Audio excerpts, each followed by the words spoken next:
right, I'm going for another walk with my kitties. This is going up towards the campsites. Come on, Sunu. Yeah, we're going for a walk. This is one of our trails coming from the house. Biffy, where you going? We're eventually working on creating trails, foraging trails, preferably mushroom foraging trails through the woods here, because I get lost pretty easily and I want more trails so that I don't feel like worried about getting lost in the woods looking for mushrooms, getting distracted. And so this is one of our campsites here, and that's usually where there is a shower there, but we have it down for the winter. And this is where we keep one of our bell tents. We'll be opening up more spaces soon.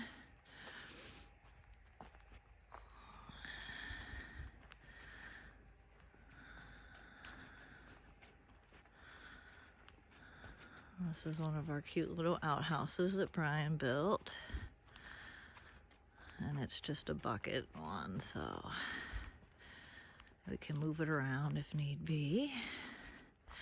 We'll take a peek. We might as well take a peek, right?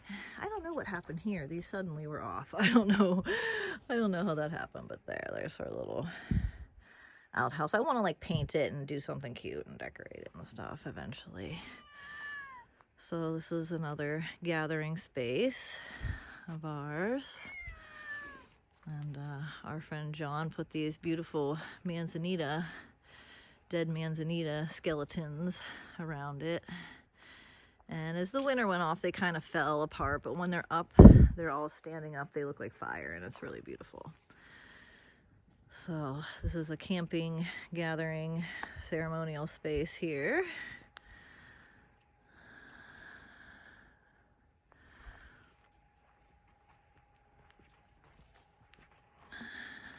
We had some hip campers up here the other day, just having a blast. So I wonder if I should go down this way. Well, no, I don't think I went this way. So this is another trail going to different campsites. And it's November 26th or 7th today. So there's not a ton of plants. I kind of like to talk about plants as I walk through, but there's not a whole lot going on.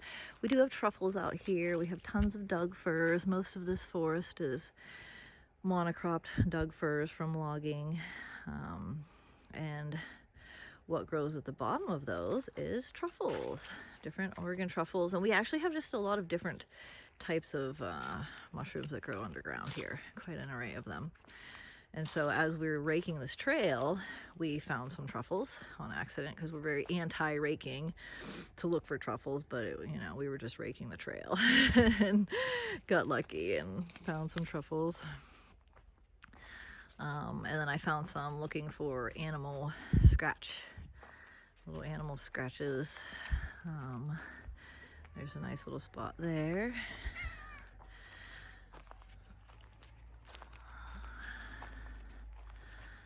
And you can go this way to this spot.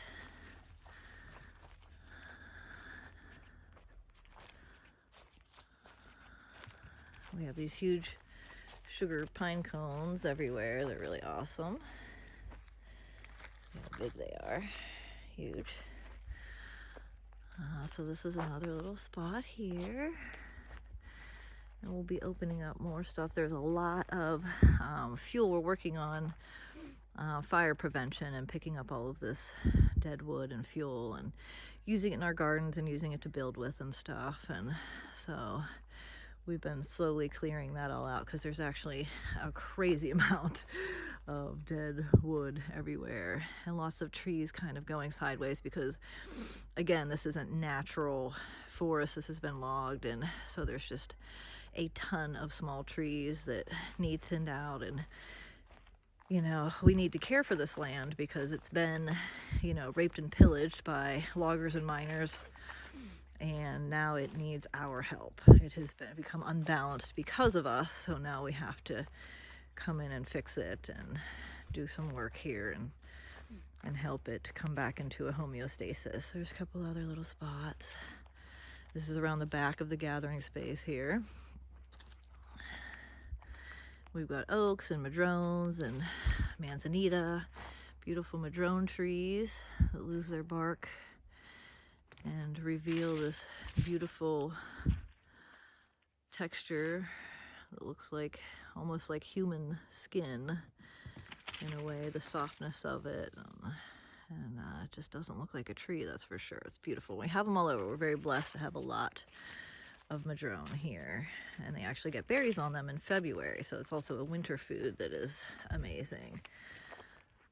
And so this is around the back of the other camping spaces, and we're going to open this up eventually back here and have more spaces, but as you see, there's so much fallen wood everywhere, and so it's a huge fire hazard for us as well. So that's one of the things that we're working on, is clearing this out and, you know, trying to add, it's so acidic here that we're gonna try to add some deciduous trees and fruit trees and different things to help other things grow here. But usually this place is completely covered in mushrooms this time of year, and there are none. And we just haven't had that much rain. This is usually a, you know, a temperate rainforest type area, and it's not raining, so we're not getting the mushrooms. I did go to Crescent City this Thanksgiving and got some chanterelles and some hedgehogs and some shaggy manes. So that was quite delightful. So yeah, there's a little tour. So this is tan oak. This is one of our oaks that doesn't look like oaks. We have many of those. A lot of tan oak around here. These are all little tan oak trees. It's all still tan oak there, little baby trees. And yeah, there's actually a lot of it now that I'm looking. That's back that way.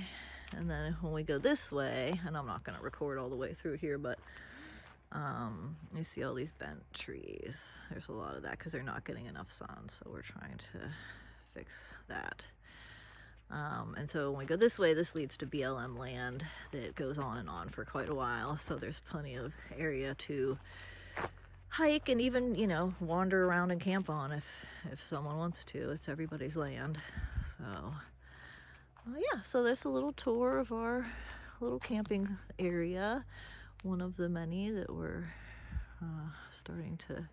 We're on a hillside, so creating space is always an ordeal because everything's on a slant, so as you can't just easily, this is the flattest area that there is, so you know, so it's you know, we got to come and dig things out and flatten things, and so we're working on that.